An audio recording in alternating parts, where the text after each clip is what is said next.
A trucker's chilling encounter in the Mojave Desert. I've been a trucker for close to 15 years now, and I've seen some strange things on the road. But what happened to me in 2017, during an overnight haul through the Mojave Desert in California, is something I'll never forget. It was pitch black darkness in every direction, and my truck's headlights were dim, something I'd been putting off fixing for too long.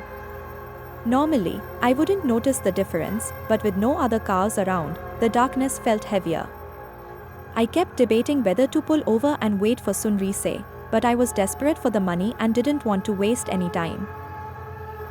It was about an hour before sunrise when I spotted something approaching fast in the distance. Thinking it might be an animal, I slammed on the brakes. As my truck screeched to a stop, I realized what was in front of me, a red sedan, parked dead center on the road, right on the double yellow line. The weirdest part? The passenger door was wide open. I barely stopped a foot before hitting it. I'm not someone who scares easily, I've been in enough bar fights to know how to handle myself. But this situation felt off. Still, I thought someone might need help, so I reversed my semi and pulled over to the side. Stepping out, the night was unnervingly quiet. The only sound was the faint ticking of the sedan's hazard lights. I cautiously approached the car, peeking inside. It was completely empty. I checked the back seat, the floor, nothing. The car was abandoned. That's when the uneasiness really kicked in. I kept glancing over my shoulder, feeling like someone, or something, was watching me. Against my better judgment, I decided to investigate further. I checked the ignition, the key was still there, but the engine was off. Curiosity got the better of me, and I made my way to the trunk. I tried to open it, but it was jammed shut. I grabbed the key from the ignition and unlocked it, but even then, it wouldn't budge. So, I opened the back seat and reached through, and that's when I saw them. 3 large, tightly sealed black garbage bags, tied shut with rope. Just as I was about to reach out, a deafening gunshot echoed through the desert. In a panic, I jumped back, slamming my head against the car roof.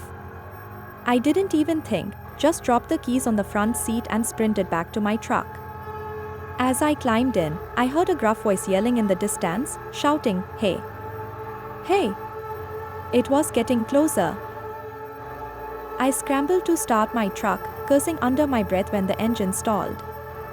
And then, I saw him. A short, husky man with red hair, wearing dirty overalls and shin-high boots. He stood by the trunk, holding a small shovel in one hand and an old hunting rifle in the other. For a moment, we locked eyes. He didn't look crazy, just worried. Then he suddenly dropped his shovel and started waving frantically, shouting "Wait," over and over.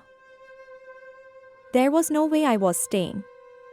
I slammed the truck into gear and sped off. I glanced in the rearview mirror, watching as he ran after me for a few seconds before sprinting back to his car. I drove for miles, heart pounding, thinking I was in the clear, until I saw headlights rapidly approaching from behind. The red sedan.